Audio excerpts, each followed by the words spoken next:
नमस्कार दोस्तों, मेरा नाम है शमीर। आप देख रहे हैं एचपी स्टडीज चैनल को। दोस्तों, आज के इस वीडियो में हम डिस्कस करने वाले हैं एचपी जेल वार्डर्स की आंसर की, जो कि 21 अप्रैल 2019 को एग्जाम हुआ है। ये पार्ट 2 होगा। इसमें हम हिंदी सेक्शन को डिस्कस करेंगे। 15 से 20 इंपॉर्टेंट क्वेश्चंस पूछे गए थे हिंदी के। अगर आप अपकमिंग किसी भी एग्जाम की तैयारी कर रहे हो हिमाचल की और उसमें हिंदी सेक्शन आता है तो इस वीडियो को लास्ट तक देखिएगा, क्योंकि हर परीक्षा में एक ही जैसे क्वेश्चंस आते हैं और कुछ क्वेश्चंस जो हैं वो रिपीट भी हो जाते हैं। वीडियो को लाइक कीजिए और शेयर करना अपने दोस्तों के साथ।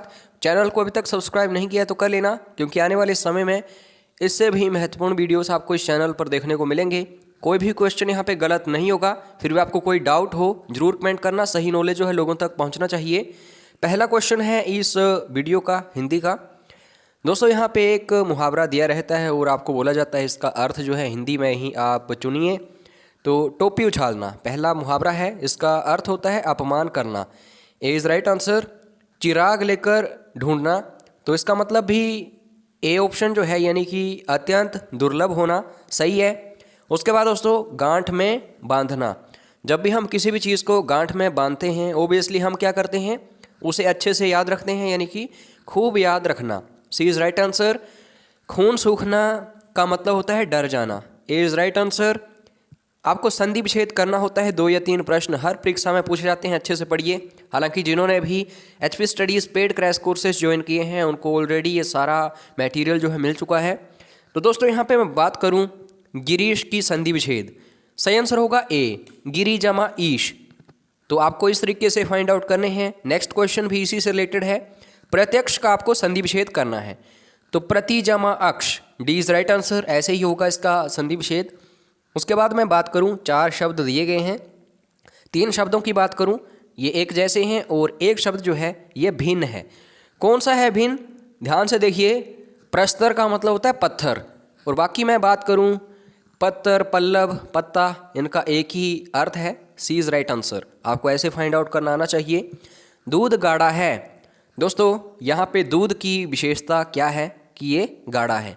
अगर मैं गाढ़ा की बात करूं, ये एक गुण है दूध का, तो ऑब्वियसली गुणवाचक विशेषण होगा। D is right answer.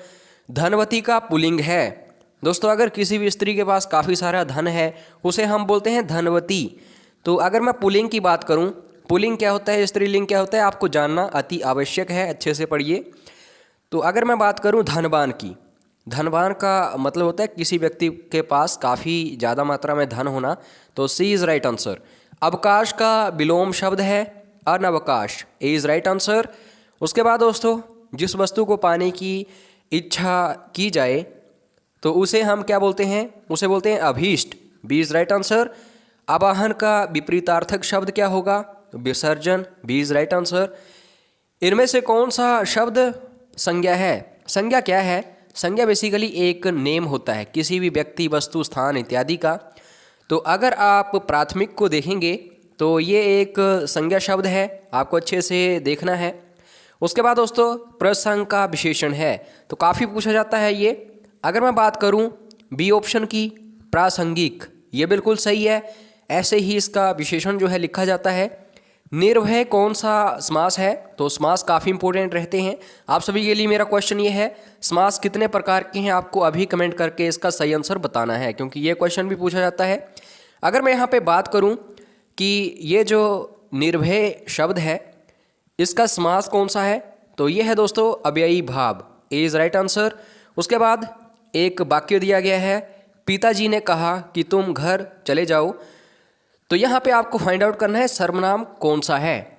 दोस्तों, सर्वनाम क्या है, संज्ञा शब्दों के स्थान पर जो भी शब्द इस्तेमाल किए जाते हैं उन्हें सर्वनाम कहा जाता है। तो ऑब्वियसली तुम जो है यहाँ पे, तुम यानी कि उस बेटे को बोल रहा है, तो ये सही एक सर्वनाम शब्द होगा। उसके बाद दोस्तों, चंद्रमा। चंद्रमा का पर्यायवाची शब्द नहीं है।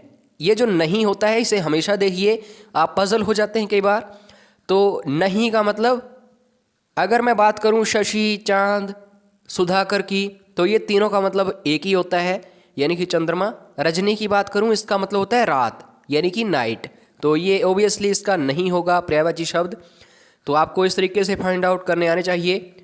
अगर आपको नेक्स्ट पार्ट चाहिए हो इसका, तो वीडियो को लाइक करना और कमेंट करके ज़रूर बताना नेक्स्ट पार्ट चाहिए हो, जिसमें जनरल अवेयरनेस या फिर जो साइंस, मैथ जो भी पूछा गया था। फिलहाल दोस्तों वीडियो देखने के लिए धन्यवाद। Have a nice time. जय हिंद, जय हिमाचल।